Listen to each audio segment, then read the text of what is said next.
Welcome, everybody, to the Real Dealz podcast, one of the top real estate investing podcasts on iTunes for the last 7 years. This is the place to be for investing strategies you can actually use, expert interviews, and, of course, some good old-fashioned entertainment. Now, here's your new hosts, Elliott Smith and Cole Rudd Johnson. What's up, everybody out there listening in? This is episode 346 of the Real Dealz podcast, and, well, not as always, but I'm back. I'm your host, at least for this episode, at least for this intro, Tucker Merrihew. I want to thank you guys for joining me for what will be an absolutely awesome show. I'm stepping in here. I don't normally do this, but Elliott's working like a dog this week. We got a lot going on, and I said, you know what? I'll knock out the intro for you. You just keep doing what you're doing. He did an awesome show with Mr. Tyler Weinrich, who I'll get into here in just a second. But I thought I'd step back on the microphone. I kind of missed it a little bit, to be totally honest with you. I think Elliott and Cole are doing a fantastic job. I want to applaud them for that. I've heard a lot of listeners say that they're really enjoying the show, kind of the reface of it, kind of a refresh. I mean, you guys have been listening to me for 7 years. You got to want to listen to somebody else a little bit, right? But at the same time, you know, I've been on the microphone for 7 years, so I have a little bit of an affinity towards it. I like to get back on it every now and again and talk with you guys and connect with you. So here I am. So I'm back for the intro this week, and like I said, this week's show, really great dude. Tyler Weinrich, he's in the OKC market. He's actually been a longtime DFA member, just like Elliott, so there's a lot of synergy there. But now, kind of moving forward into present day, he's also one of our Call Magic customers, and even more importantly, he's in our beta round for our text message management program, which we haven't officially rolled this out to everybody yet, everybody being the general public. We've just kind of done it within the DFA and kind of quietly, within a few people that we know. And we've got a handful of people that we're running this text message management for. We're basically text marketing, but we do all the heavy lifting for you. And so Tyler is one of our beta testers for this. We'll have this available for everybody here probably within about a month once we get through the beta round and we just make sure that it's as good of a program as it can possibly be. But basically, it takes all the heavy lifting off of you, so you don't have to sit there at the computer all day long, texting people back and forth, letting people tell you to go jump in a lake, to F off, to do this, to do that, sending you pictures of their lunch, whatever it might be. You just get kind of the white meat, right? The good stuff, or maybe you like dark meat, who knows? But you get the leads that are worth spending time on to then connect with on the phone and try and go see and all that good stuff. So point is that Tyler's been, a part of our DFA for a long time. He's been a great customer at Call Magic, and he was gracious enough to jump in and be a beta tester for this program. And he gives you guys kind of a rundown of what his business looks like overall and just all of the marketing stuff that he's got going on, the deals that he's doing. But it's a great interview and a couple great guys because they're both longtime DFA members. So that's this week's show. Before we get into that, of course, I guess I'll give you a little rundown of what's going on with me. It's been a little while. I don't know, couple of months since I've been on the microphone. Maybe some of you guys are wondering what in the world's going on with me and TTM over the past couple of months. Well, today, I'm running off a little bit of sleep. Not much last night. I got a new puppy. Many of you guys that have followed the show for a long time, you probably saw pictures of George. He was the last Mastiff I had. I had another one before that, Lola. Unfortunately, we had to put them both down within the last year. They just got old and some major health problems, which is always a sad day for those of you guys that have dogs. But last night, we actually picked up our new puppy. We had to, my wife Joni flew down to Phoenix, got the dog, went to baggage claim, grabbed the dog, hopped back on the plane, came back up here, and last night was the first night with the dog. So I didn't get much sleep, but the new dog's name is Dozer. He's a really cute brindle bull mastiff. We stayed in the mastiff variety, I guess, which is a great breed, by the way, for any of you guys that have them out there. So anyway, I'm running off a little bit of sleep, but pretty exciting to get a new dog. So that's kind of the highlight of what's going on in terms of personal stuff. Now, on a real estate business side, we got a ton going on. I stepped away from the microphone, but with that added time, I really doubled down on our real estate investing business, our construction business, and everything else that we've got going on. And so just a quick overview, we're building 2 homes right now that are both, around $3 million is what the end price will be for them. One a little below, the other a little above. The one that's a little above is actually pre-sold to a cash buyer, so all we got to do is finish the house, and we sell it for somewhere around $3.2 million. It's been a never-ending project. It sounds like a big number, and we are going to do really well on it, but at the same time, we've been sitting on that property for literally 5 years fighting the city. So it's going to end up being a big win for us, but not without a lot of very trying moments, not without a lot of days where I really felt like going postal, to be totally honest with you. But we're getting there. The other one, we got plans in. We're fighting some crazies on the trees. We got to cut one tree, and the neighbor behind us is kind of a wackadoo when it comes to, thinking that tree belongs to them, even though it's on our property. And so they might take us to city council and development review commission, all that fun stuff. So we're fighting that battle that unfortunately we fight a lot here in Portland, because we got a shortage of trees here in the Portland area, right? Joking. But that aside, we should be breaking ground on that here within the next couple of weeks, and I'm excited to get that one going. We got a bunch of other projects in the works. We're actually buying 2 houses next week. We're selling one. Our marketing machine is cranking. And the other thing that we're using our marketing machine for these days, which is really a fantastic thing, especially as you kind of graduate from, just being a shorter term investor to being a longer term investor, is to use your marketing machine to generate inventory for rental property, right? And so that's one of the things, one of the houses we're buying next week is a longer term rental. One that we put under contract the week before is going to be a longer term rental. But I'm really diving into, using rentals as an extreme tax advantage, right? And so I've got a lot of really cool stuff that I've been working on in terms of accelerated depreciation, cost segregation, and how you can utilize that in the world of residential real estate. So once I get through all this and I get it all hammered out on my own taxes, I'll probably come back to the microphone and I'll hook you guys up with, kind of a really cool plan, a way to utilize residential real estate to a much more of an extent to really minimize your taxes. Because a lot of times people go into multifamily and commercial to do that, which makes total sense, but you can also do it with residential, which is really cool. So anyway, I'll keep you guys posted on that. And maybe I'll be back on the show again. Who knows? Elliot and Cole are doing a great job, but like I said, I like the microphone, or maybe I'll start another show. Who knows? Maybe it won't just be real estate related. Maybe it'll be about life, business, just generally talking smack, right? Who knows? But anyway, this is a great episode. I know you guys are going to like it, so let's get into it. Elliot's interviewing my man Tyler from OKC. I know you guys are going to like it. See you on the flip side.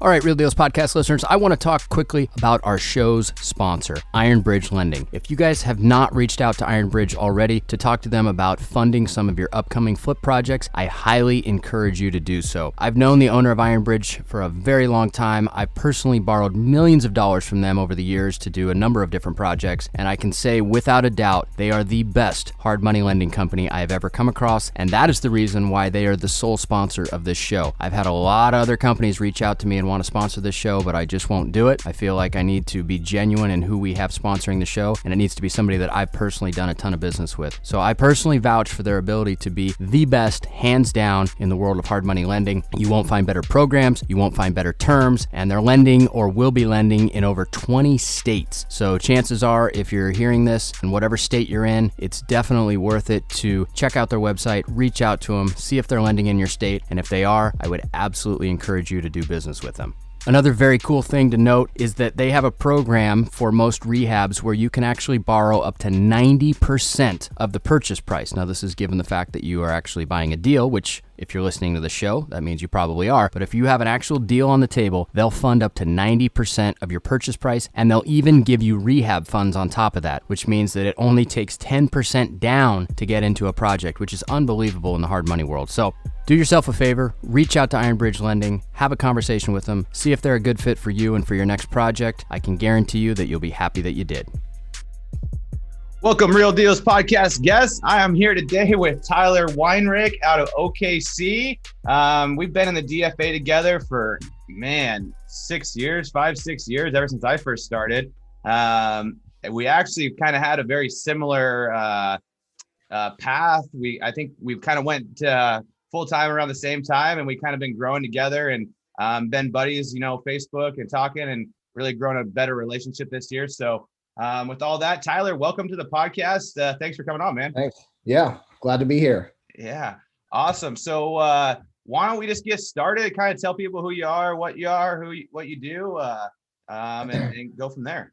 Yeah, so I work out of the Oklahoma City market. I've been here ever since third grade, really, and used to work at a software company here in town, a little sales position, did some marketing stuff. Went full-time, like you said, probably about the same time you did, about 6 years ago, or five years ago. And we do a little bit of everything. Our main focus in the company is just find deals. And once we find the deal, we figure out how can we make money on it? So rental, flip, wholesale, whatever it is, owner finance. We just try and keep all the options open. Nice. Now, when you first, kind of talk maybe a little bit about when you first started, like how many deals you were doing, what you're doing for deals, and then what you're kind of doing, maybe just a little bit how many deals you're doing now and kind of what your portfolio looks like. Yeah. So what, like very first started? Yeah, when you first started. Yeah. So we were I had my first like real job, W-2, I had 401k. I was like, oh shit, insurance. Wow. Yeah. How old were you? God, that was I think that was like mid 20s, late 20s. I went to OU down here in Norman and did the slow degree program. Nice. That's so once we got that job and we started, my wife also, she got her first big job at Chesapeake. That was like her dream. This is, I don't know if you know Chesapeake Energy. It's a big oil company here in Oklahoma. Okay. Yeah. And, we both had our first real-time jobs. And then, a year or two into that, we started looking at our 401k statements. And we're like, oh, this is retirement. This is what it is and how it works. And we mapped that out, those little, chunks off your paycheck out. And it was pretty depressing once we realized how long it was going to take to get anything meaningful. So it was actually my wife's idea to get into real estate. She brought it up and we didn't know anything about it. We started reading some books. I think we bought like 5 or 6 books. We just mailed them to the house and read them. And we poked around with it for 6 months or so. And then we said, screw it, let's just go buy a house. So we went and bought off the MLS retail price. We brought a rental in Yukon. It's like a suburb in Oklahoma City. Still have it today. But that was our first one. Did you have to put 20% down or how did you? Yeah. Oh yeah. 20%, but we did get a 30-year note. So that was good. But yeah, 20% down. And that like blew our wad. That was our cash. Yeah. So we're like, well, we got to wait 2 years to save up again to do another one. This isn't like what we read in the books. This is going to take us just as long. So then I started poking around on, groups, bigger pockets, listen to podcasts, stuff like that. And I found this magical world of wholesaling. And I was like, I got to try this. So I think I had it was like $4 or $5 grand saved up left over after this house. And I didn't really know what I was doing. But I found a guy, what was his name? Jerry Puckett, I think. Okay. In Dallas. I remember him on Bigger Pockets reading some of his stuff because we stumbled on Bigger Pockets too. And I think it's funny, everybody seems to get started there and then they branch out from there. Yeah, I had no idea. I knew people sent letters and this guy had, this system where you just give him some money and he sends out the letters. He formats your list. He's got a little, it was an Excel sheet CRM. And so I said, screw it. Here's $5 grand. This will give me marketing for, I think it was like 3 or 4 months or something like that.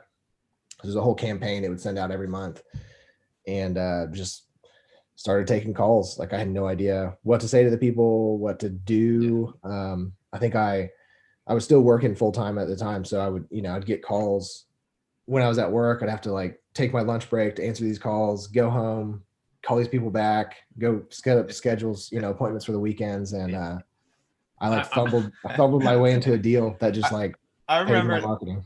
That reminds me of one of the first deal we got. I was working 70 hours a week at Fran's and as management, but I was running routes. So it was one night I was going to bed. It was like 5 o'clock. I was already in bed because I had to get up at like midnight or something like that. And this lady calls me. It's right when I falling asleep. And I just started talking to this guy off Bigger Pockets. And she's like, hey, I have a duplex. I got your letter and I want to sell it. And I'm asking 120. And so I'm like, okay, let me go dive into it and I'll call you later. I'm super groggy and I hang out and then I'm sitting there and I'm like, wait a second, 120? That sounds really good. So I call this guy and we go tied up the next day. But I was like, yeah, it was like anytime, I'm just like, I gotta go to the bathroom because I gotta answer the seller call or, I gotta go and just kind of figured it out. I had no idea what I was doing. Yeah. I just kind of fumbled through it. I think I broke even that year. But I learned, a lot just talking to the people. You learn what motivation is, what the conversation's like. I mean, I'm pretty sure I lost deals just because I was like, you could tell on the phone, I had no idea what I was talking about. But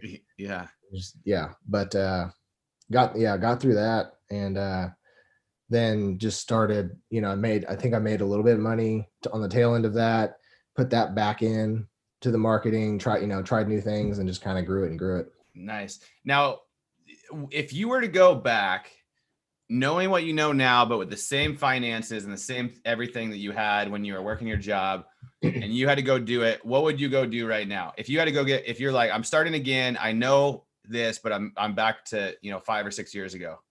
How would you go get Dealz? So knowing what I know now, knowing what you know now, yeah. And like, maybe you're still the same guy that doesn't,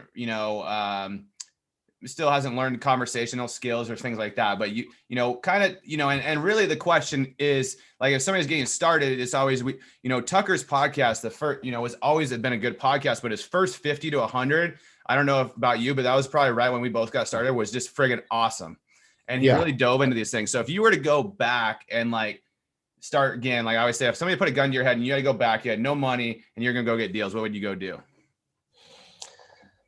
Yeah, I would, I'd do different lists. I'd probably just do drive for dollars and find the junkiest houses I could find and get a really trimmed down list and just mail and call those. I went wide. I don't know why. I was just following what everybody said, absentee list, yellow letters, like the yellow notepad with red ink, handwritten font. Like I was just doing what I thought everybody else was doing when I started. But now I see that, like, if I just went a little bit more targeted and a little bit higher quality, like marketing piece, I think I would have done a lot better. Nice. Yeah. I pulled this letter. I copied and pasted this guy's letter off of Bigger Pockets, and we sent those out. And I showed it to my stepmom, who's been a realtor for almost 30 years. She's like, this is the shittiest thing I've ever seen in my life. She's like, nobody's going to call you. So when this first person called us after like our first 50, because we hand wrote the envelopes, or Christy and I, somebody called us. Christy and I are like jumping up and down. I call her, I'm like, somebody called. Yeah, dude, I wasted so many nights, not wasted. I invested so many nights, like tinkering with like fonts and printing and paper and. Chrissy did that too. Like trying to print them. We were using our printer to do them ourselves. And so she was like getting all these handwritten fonts, trying to mail merge and do all this stuff. And then she'd run all these through the printer. And then every night, I friggin' working all day, we'd stuff letters, we'd stuff envelopes, and then put stamp. I mean, and then she started printing the envelopes, getting the envelopes figured out, how to do those. And she was like, super key. How is your wife like in the business with you? No. So, she was involved in the first house, and, it didn't need a ton of work when we bought it. I think it just needed a little, clean up, little random fixes. And, but yeah, we tried to do that together, and it wasn't meshing. And then, she had her dream job that she had just started. So she was focused on that. And I was kind of doing this thing on the side. And then before she knew it, it was full time, and we had, 15 houses, and she was just like, all right, you do your thing. I'm over here doing mine, Does she still work for Chesapeake? She does. Yeah. Nice. Yeah. Miraculously. Nice. Cause you guys have some kids too, right? One. Yeah. We have a 2-year-old named Jude. Okay, dude, we are like on the same, like, I mean, seriously, I have a 2-year-old named Monty. Well, he'll be 2 in December. Yeah. But dude, it's hard working with your wife, right? Like Christy and I fought so much those first years. Cause it's like, neither one of us knew what the fuck we were doing. Yeah. But then I would read something. So then I would try to tell her that she's doing something wrong. And then she would be like, no, screw you. I'm not doing it. You know what I mean? All these things. And it was just like so hard working with your spouse. Yeah. Yeah. I kind of wish. So my wife, she's, what do you call it? Sort of like she analyzes like systems and like processes and stuff. So my wife too. Yeah. I mean, and that's what I need. Cause I want to sit here and come up with this awesome idea and then get like some of the foundation built out and then just leave it. Yeah. Or, I don't want to go back and like dig through, all these little details to find ways we can make more money or do stuff more efficiently. And like, that's her job. Like, that's what she loves. So, at some point, I hope she does, like, I can bring her on and she can come over here and work. Cause I think she would really help everything that I'm doing if she could. have her listen to the podcast maybe that Chrissy and I did on Bigger Pockets. Once we figured out really that we were so much better together, but we had to stay in our lanes, that's when things changed. So I am very similar to you in the sense of I'm very ADD. I start an idea and then I never finish the idea, or I have a million ideas and I think they're all fantastic. But Chrissy's very good at like, this idea sucks. This idea is too expensive. This no. And then finally she'll say yes. And once she says yes and she gets bought in, then she can go build all those processes. But like when we first started, she built all our podios for us. She built all our systems so I could have everything going. She built all the direct mail. She handles all the accounting. Now she's managing all our rentals. We bought a 24 unit and she's doing all the tenant turnover. She's 100%. That's her. She's planting her flag on that. She's like, since we started Call Magic, she has taken over all the rentals and we're about to have 43 doors plus a commercial building. And she's managing all that. Plus our financing for loans and design. I mean, it really is an asset, but it's hard to sometimes turn it on and off, between husband and wife versus business partners. Yeah. And then parents and yeah, that's true. Yeah. So all right. So you started going, then tell me kind of like what everybody's kind of ran up really good. It seemed like the last 5 years have been pretty good. So get a little bit more into what you've been doing and really like maybe some of your struggles. What have been some of your hardest struggles that you've had? In the beginning, it was just staying in my lane. Like I would chase any shiny object there was. I mean, as soon as I thought, oh, I have this wholesaling thing figured out, it's like, all right, now let's move on to lease options. Let's move on to the owner financing. Let's move on to this and this. And I was just like, I would just try to learn everything too fast and try and do everything too fast. And so that was a hard thing to get over early on. Like I just had to say, we're doing mail, we're going after, stuff we can wholesale. That's it. Like just stay there and do that. And, that took me a while to kind of realize that. Did you hire anybody in the beginning, or when do you hire somebody? I did not hire anybody until it's probably like my 4th year in, I think. Okay. Yeah. I have an acquisitions guy that's been with me for about 2 years now, 2 years in December. So yeah, I didn't hire anybody until then.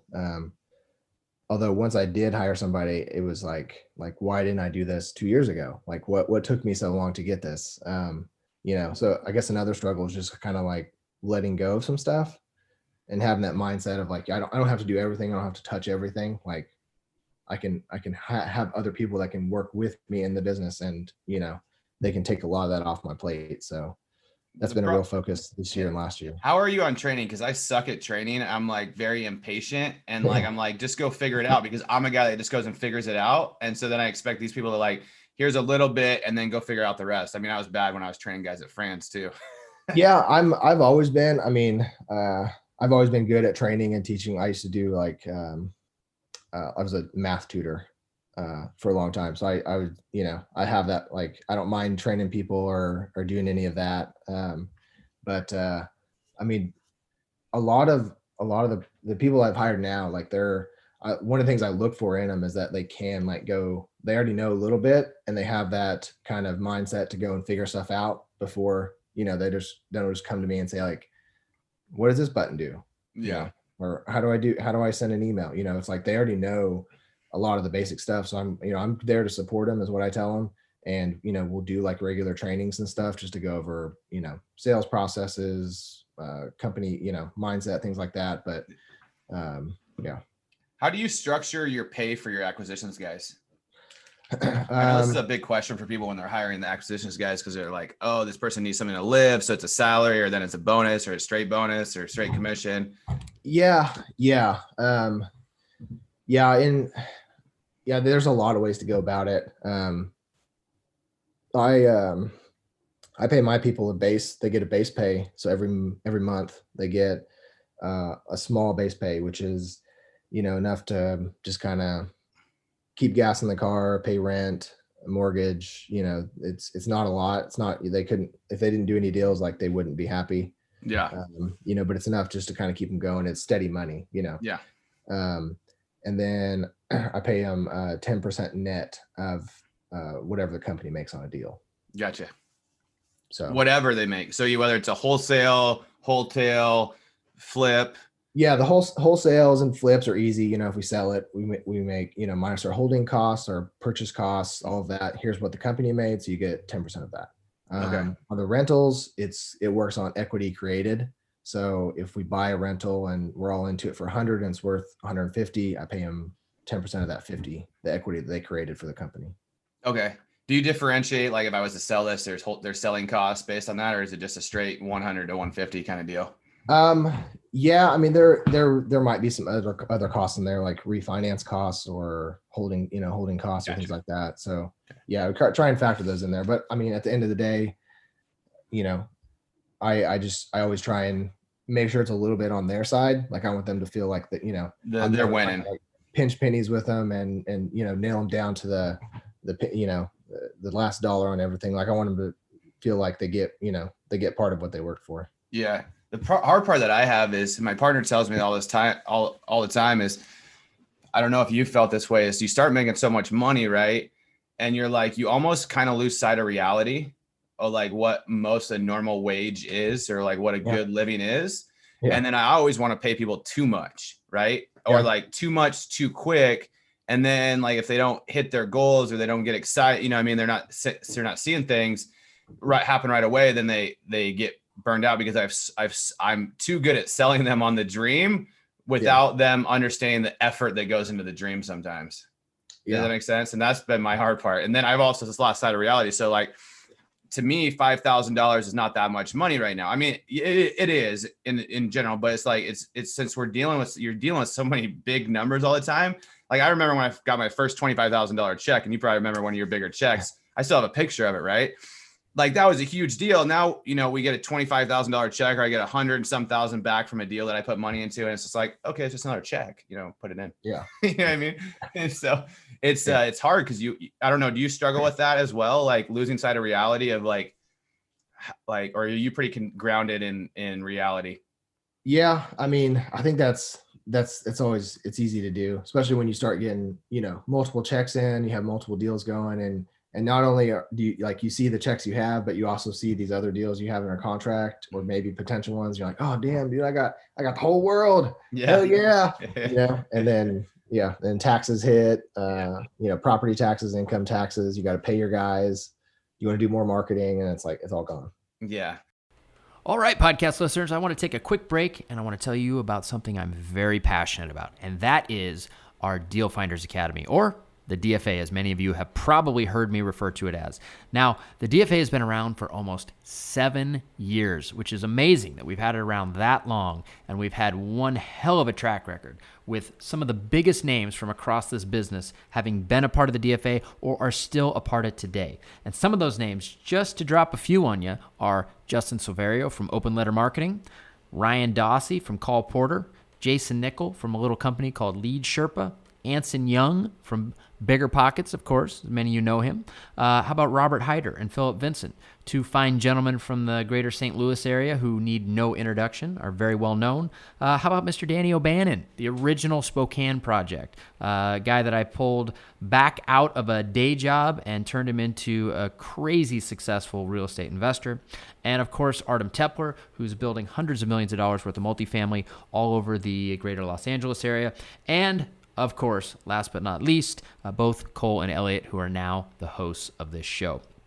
So as you can see, the list goes on, and there's so many other people that I didn't mention there that I've gotten the good fortune of getting to know and that are a part of the community now, that are just amazing people and even more amazing investors.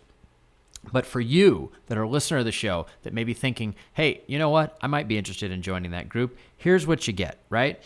Well, number one is you get to be a part of this amazing community. You get the connections. You get everything that comes along with a small and very tight-knit type mastermind, a group that isn't so big that you feel like you can't converse with people, you can't have conversations, because that's where you kind of get lost in the weeds. You want one that is just big enough that it's got reach, and you've got these people that you can connect with that are amazing in their own right, but not so big that you just feel overwhelmed. And that is exactly what the DFA is. We have about 120, 125 people in the group, which is just the perfect size. And the reason why it stays at that size is because we don't overlap investors, right? One investor per one area. And that's why most people stay with us for a very long time, because by being a part of the group, you get access to all of our secret marketing strategies, negotiation strategies, tips, tricks, everything else you could possibly think of, so that you can have those competitive advantages in your area and also be able to utilize the network that the DFA is, which, as you can tell, it's an amazing network. I do business with lots of people that have been in it or are currently in it right now,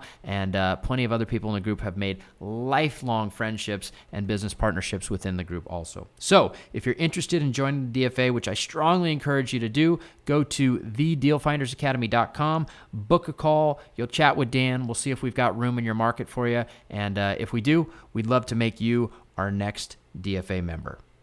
Now, you've built a pretty sizable rental portfolio, which is, I think you said you had like 45 doors, and it's funny, again, we're going to be like, if we close this 8-unit, or when this 8-unit closes, we're going to have 43 doors plus the commercial. So we're like neck and neck. We should have created competition, but why don't you talk about your doors and like what they consist of, how you finance them, all those things.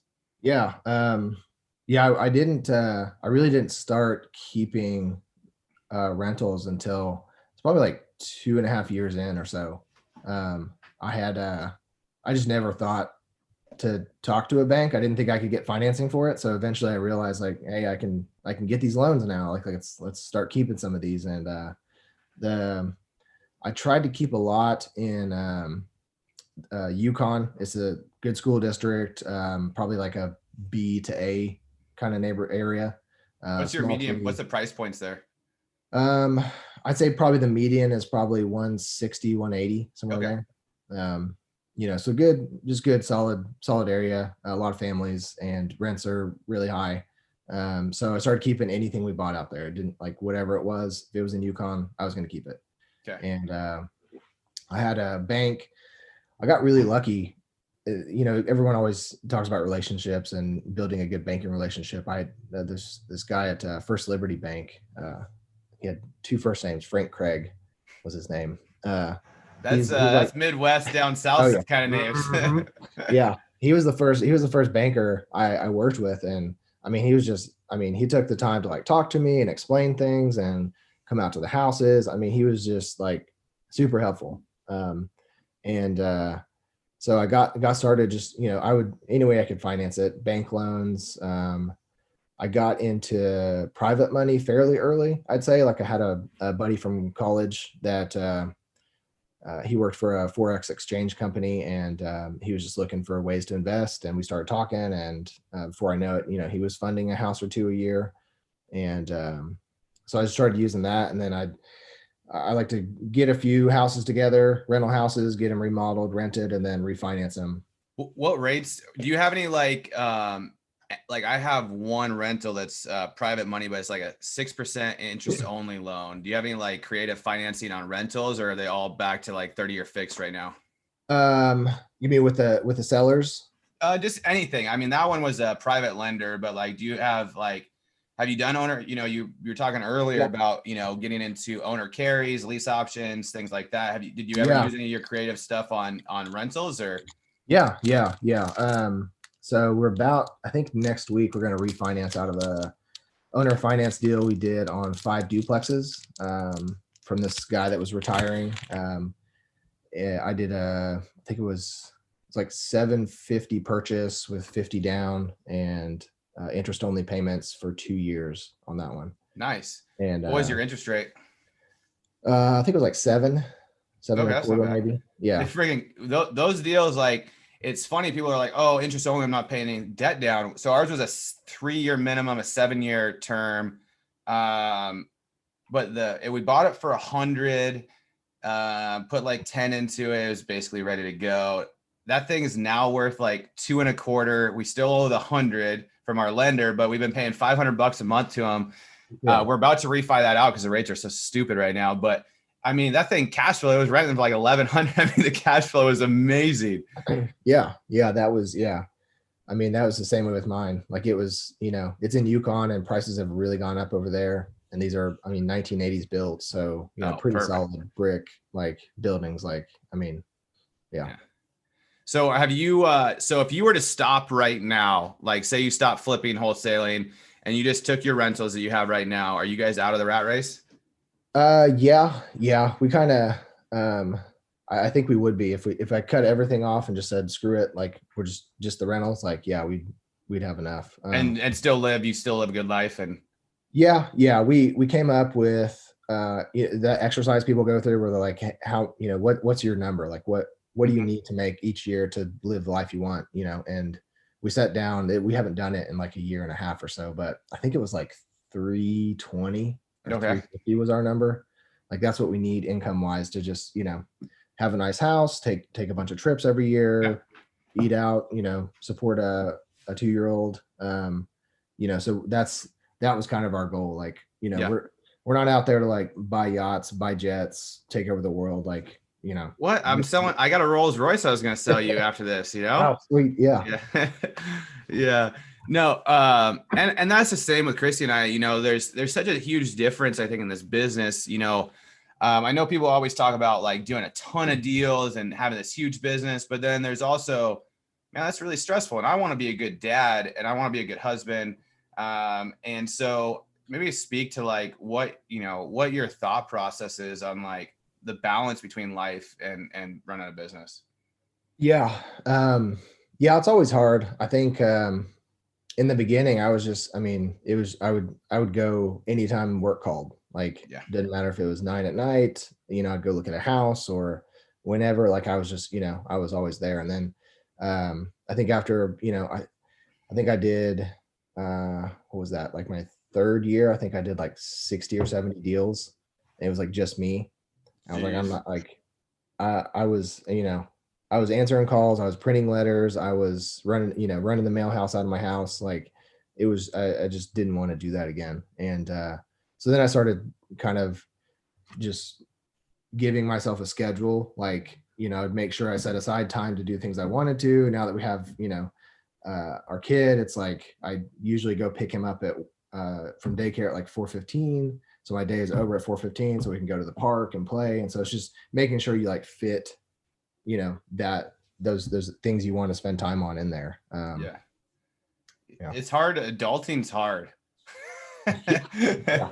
So, cause last 3 years, Christy and I were traveling a bunch. I was golfing a ton. And this year when we started the call center, I've been working like 50, 60 hours a week on the call center, but it's like, all of a sudden I'm like, okay, someone's got to give. And it's been golf. Like I've golfed like 10 times down from like 160, 50 rounds last year. And it's actually, I'm okay with it because it's now all of a sudden my day is more structured.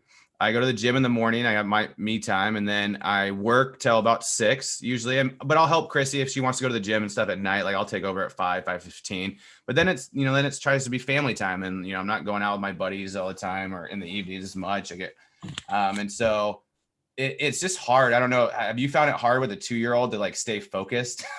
Yeah. That's the hardest part for me is like, how do I stay focused? And like, he gets mad if I'm on my phone. Like he's starting to get that terrible twos a little bit. And he started to get mad. Like you start like hitting the phone or like hitting the wall or like getting frustrated.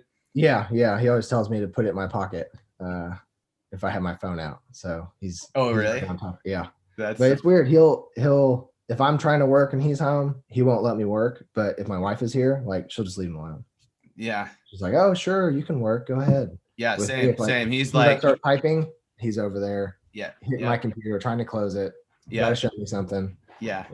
Monty says, work. And then he comes into the office and he's like, work. And then he wants to help me. And then he wants to sit up here and talk on the podcast, or he wants to video call Cole. He loves Cole. He's like, Cole.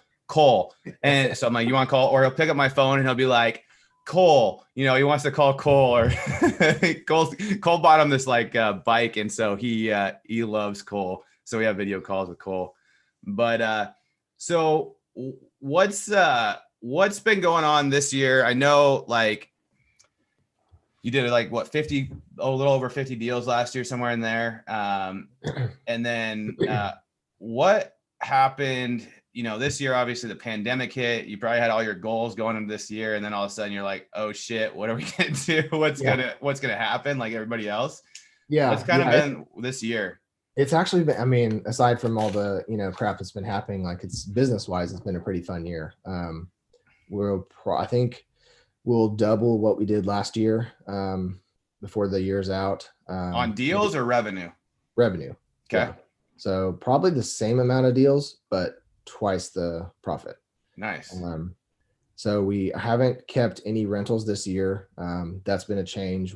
There's like with a lot of places, there's been a shortage of inventory. And so we've been able to do a lot more wholesales or flips or things like that. But why did you stop your rentals? Because we slammed the gas on buying rentals this year. It was just too easy to sell the properties. I mean,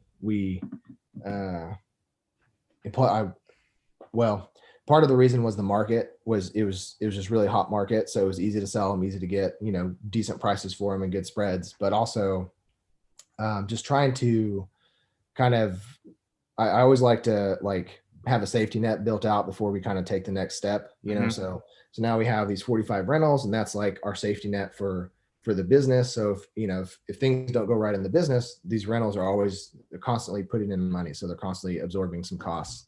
And same, now I've got 3 acquisitions people. We're trying to buy an office building.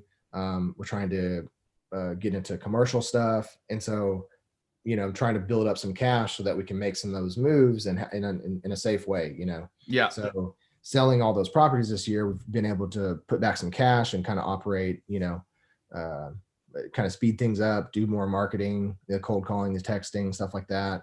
And also kind of move forward, so. Gotcha. So you just started hiring more acquisitions guys. Maybe talk a little bit about what you've been doing this year to get leads, how you've really expanded. I think in the last couple of months, you really put the gas on. Kind of maybe talk a little bit about that. Yeah. I think like I told you, we started in mail and I've always done direct mail. But it just kind of slowed down with it a little bit this year. And then I jumped on the cold calling train and figured, let's try this out. Let's see how this goes. So we kind of slowly dropped our mail and picked up on the cold calling. And now we haven't done mail in, 4 or 5 months, I think. Gotcha. I just kind of, we just switched everything to cold calling. I spun up AdWords again. I'm looking at doing some more SEO work on our website. And that's kind of been a big marketing change for us. Nice. Now, because you jumped in with us with 2 callers right away. Talk maybe how has the lead flow been different with the cold calling versus the maybe the direct mail? Because we really slowed down on direct mail as well this year. And that's kind of how I got into the call center, was because I needed to find something different because direct mail was just struggling. Yeah. The direct mail response rates were going down a little bit. And so the lead flow is down. So that's another reason why we kind of looked into the cold calling. But yeah, the lead flow is, more than what we thought.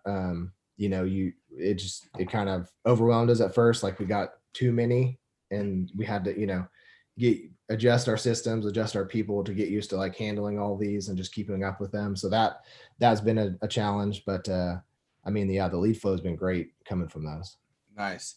So then you had that. And then you also, you were one of our first guys on the beta text messaging. You jumped right in on that.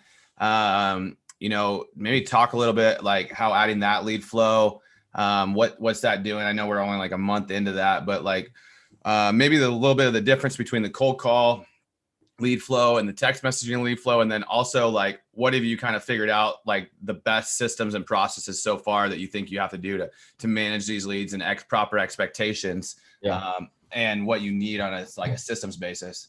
Yeah. So the text message doesn't bring as much leads, but they're good quality leads. But I think what you kind of described to me before we jumped into the text messaging was, not everybody's going to respond to a phone call, especially from a number they don't know. Even if you leave them a voicemail, they're not going to call you back. So adding the text messaging is just another way to capture some of those leads. In the same list of 1,000 people, 500 might answer a phone call, and you call the other 5 and they won't ever call you back. But you send them a text message, maybe 250 of those respond to the text. And then out of those last 250, maybe those are your mail clients or your mail leads. So everybody's different. And I think layering that marketing like that, you can squeeze more out of a list than if you're just doing like one thing, one type of marketing. Nice. And so what about the buckets? What have you found out? Like, cause with cold calling, you're going a lot wider, right? Talk and the texting, like talk about like the buckets and what you found, like, how do you monetize these? What's the sales cycle? So with the cold calling, it's kind of a departure from the mail leads. The mail leads, they're either 100% pissed off that you send them a letter, or they're like ready to sell their house tomorrow. With the cold calling, it's a much wider net, like you said. So there's a lot more leads. So you have really cold ones. You've got ones that are maybe that should go in the retail bucket, the realtor bucket, some that could be wholesales or ones that you keep. So it's all over, but that's been an adjustment for us, is just realizing how to take advantage of that. I had heard, I know a lot of other people that do a lot of realtor referrals or have a realtor on staff. And even though that's not our primary goal, is to go after like realtor leads, but you just get them. It's just, even before we did cold calling, they were there. I just wasn't taking advantage of them. Yeah. And you can easily make, with now that I see the volume of leads we're getting with the cold calling, like I can see the value in all of those. Like we've got a realtor that just joined us on staff, and she's going to be taking all of those. And these are leads that they clearly, like, they want to sell, but there's just not enough motivation. Like, you're never going to convince them to sell at a discount. Like they just want to sell. Yeah. And so you either, or the house is nice, right? Or it just isn't, since you have a wider net, they probably have a nicer house, not a driving for dollars list, right? Yeah. And you throw those away. We might still tell them, like, give them an offer, a cash offer. But that the realtor is going to go there, and she's going to say, hey, look, here's a market analysis on your house. I can probably retail it for this much, or you have a cash offer from the company for this much. Like, what do you want to do? Yeah. And so she's able to lock those up as listings. And even though the spreads aren't as big, like, that's enough to cover a lot of across the whole company, a lot of our operating expenses. Like, not just the cold calling, but rent, cable, like everything. Yeah. So, PPC, your SEO, all those other marketing channels. So those basically become free, essentially. Exactly. And that's really the whole goal with the cold call, with our process, is we're not just a commodity cold calling company. We want to figure out, how do we touch these leads so many different ways? So then, like you said earlier, so if we're dialing 60,000 people for you, and 40,000 of them don't ever answer the phone, we pull those 40,000 out, throw them in text messaging. They're always going to see a text message, right? Yeah. So they have to see what it is, right? And then that gets another bucket of people to respond. And then after that, maybe those are the ones that you drop a postcard to. And then after that, you drop a ringless voicemail to, and you're hitting all these different people on a different level of marketing, right? And you're trying to touch them in a different way, and because everybody responds differently. Yeah. And that's really the key goal, it seems like. So, it's pretty cool to see. Like, I know since we've been working together on the cold calling stuff, you've been kind of one of our like pioneers, and we've talked a lot of how do we get better all the time. But it's really cool to see that, like, with the leads, all of a sudden now you're going from one acquisitions guy to now you've hired 2 more acquisitions guys, plus you're hiring a realtor, plus you're looking at building an office space. You're like, oh shit, I can actually take this lead flow and actually really grow a sustainable business. Yeah. Yeah. And it's cool, but you're not quitting the other marketing. You're just like, would you say that this is a good lead source also for like training people on? Oh yeah. Yeah. Because the cost per lead is pretty low. So it's, I think it's good. And there's just a ton of people to talk to. Like, there's a ton of leads. So there's always somebody to talk to, and you get, you're going to talk to all different kinds of people, the hard ass guys that won't give you a price. You called me, you tell me what it's worth, Yeah. Or, the old ladies that tell you their whole life story. Oh, I know. They just want a friend. We went on an appointment last week, and my buddy's like, dude, it's going to be a long time before we buy that house. She just really wanted somebody to talk to. Yeah. Yeah. Yeah. But yeah, it's definitely a good, I mean, the guy that I put that we have, so the leads come in for us and they go straight to Donald. And Donald, I think since he started, he's talked to hundreds of leads and he's grown, he's learned a lot, and he's gotten a lot better. So it's just, I mean, it kind of forces you to either get out of the way and just, abandon them or learn and grow. When you're dealing with that many leads. Yeah. Okay. So let's switching gears here. What's going on, like long-term goals? And, you talked about buying a commercial building. I follow some guys out of the OKC market. I know there's Corey Boatwright's down there. I know he's big on buying apartments. I know Oklahoma City's been hot on the apartment front for a while. I don't know if it still is. I know it seems like Oklahoma City has a lot of opportunity in different things. It sounds like there is some gentrifying areas that, you can start doing some new construction. Looks like you got space you can build out. It looks like you got a basketball team, for a small market, it's you got a professional basketball team. It looks like a good overall market. It's not like you're getting, war zone houses, but you have any guys from turnkeys to apartments to commercial, all this stuff. Yeah. I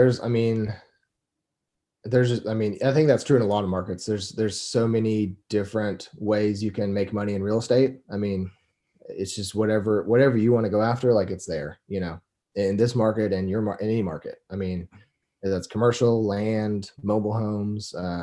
Pretty much anything. I think for us, like we've got the single family kind of space nailed down, in the rental game. So we're still going to do that. One of my acquisitions guys is going to kind of move into the commercial space with me, and we're going to kind of branch out into doing that.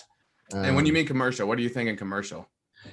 We're going to start with like smaller stuff that is, that's just kind of pretty desirable right now in this market. Just kind of focus on that, and then like office space or I think office space is a little down right now. Not to say it's like dead, but I mean, just like industrial stuff, like more kind of like retail business stuff. We're going to kind of just get our foot in the door with some like low hanging fruit type of stuff, and then kind of see where it goes. We're partnering up with a local commercial broker that's going to kind of help us guide us through that and kind of steer us in the right direction. Nice. And, have you looked at apartments at all down there? Yeah. What's your take on the apartment market there? And I think it's pretty strong.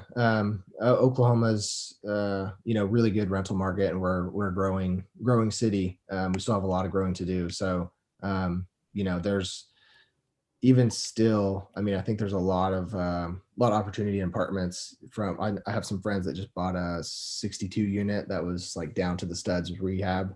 Oh, geez. Here in the city. And we have a bunch of newer complexes going up, like ground up. Gotcha. In our urban core area. So there's a lot of opportunity for that here. Nice. I know my buddy Nathan Brooks, he got a Kansas City, Missouri market, and they have a turnkey business. The big term lately, and I went to a rental, like this huge rental expo last year. It was like with the guys like American Homes for Rent. They own like 45,000 doors or whatever. The new term is really build to rent. So these guys are building single family houses and building them for rental, Greg, because in the Midwest, those price points still seem to work really well. Yeah. Have you ever looked at doing things like that, or? Yeah, I've thought about it. I remember swirling, making you think of all these different ideas. I have like too many ideas to chase. There was a lead we got, I think it was like a year and a half ago or 2 years ago it was a guy that was building, he was a builder. He would build duplexes for investors, and he would just turn around and sell them turnkey to investors. But I think he had it set up where he would make a little bit of profit on each of the duplexes, and then his end game was like he would build one for himself at the end, basically for free. Yeah, that he would keep. Yeah, and so I think he's just done that a few times, and Nice. Yeah. That when I was looking, we were switching our company to a development company this year. Terrible timing, but in a sense, because land has been just tough and lots have been tough to, all that stuff's come by. But the whole idea is because development is very hard. But the idea that I had going in is we would go do these single family, 10 to 30 unit, development, single family home development. Instead of taking a profit on selling lots out, instead we would technically sell the LLC to the builder, but then they would give us, however many houses it was worth or whatever back, after we got and then we would refi those out. So we essentially never had a taxable event. So then we would refi out those single family homes at like a 50 to 60% LTV, cash flow great. They're brand new. You're into these things basically, and you're making your money on the refi, and that's you don't pay taxes on a refi. So that was always the thought process, was how do you, because we're at a point now where now it's not so much an income game, it's a tax sheltering and long-term game, right? And I think you're probably getting in that same thought process. Yeah. I mean, I'm always down to play the tax game, but at the same time, I think, you're going to pay taxes at some point. Like if you're not happy with what you're having to pay or what you're bringing in, just go make more money. Yeah, exactly. Like you're going to pay them, Yeah, so you're going to pay them. It's just the rates can change. The rates change. Yeah. How do you? Yeah. I think some people, they're like all about, just whittling down their tax, basis to as much as they can. And I totally get that. And if the game's there, if the loops are there, I'll jump through them. But yeah, at the end of the day, it's like, I'm just going to fucking pay it and move on, Yeah, exactly. Yeah.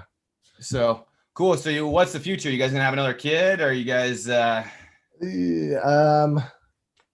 think we're one and done. I don't know. The conversation.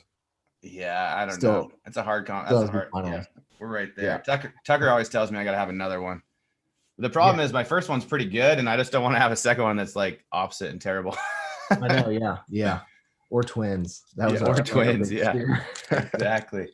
Cool, man. Well, I appreciate you coming on the show. I think people are going to get a lot out of this. I think you've built a business that people can really look up to. You've kind of been a silent assassin in a noisy world. Just go plug away, build your business. You're not out there, bragging and showing off all the time. So, and I think overall, you're just a really cool guy. And so really appreciate you having you not only on the show today, but I appreciate you coming and working with us on Call Magic and giving us a ton of trust and good feedback and helping us make that as best as it can be. So, yeah, man, anywhere people can reach you if they're looking to reach out. Are you on Facebook, Instagram? Yeah.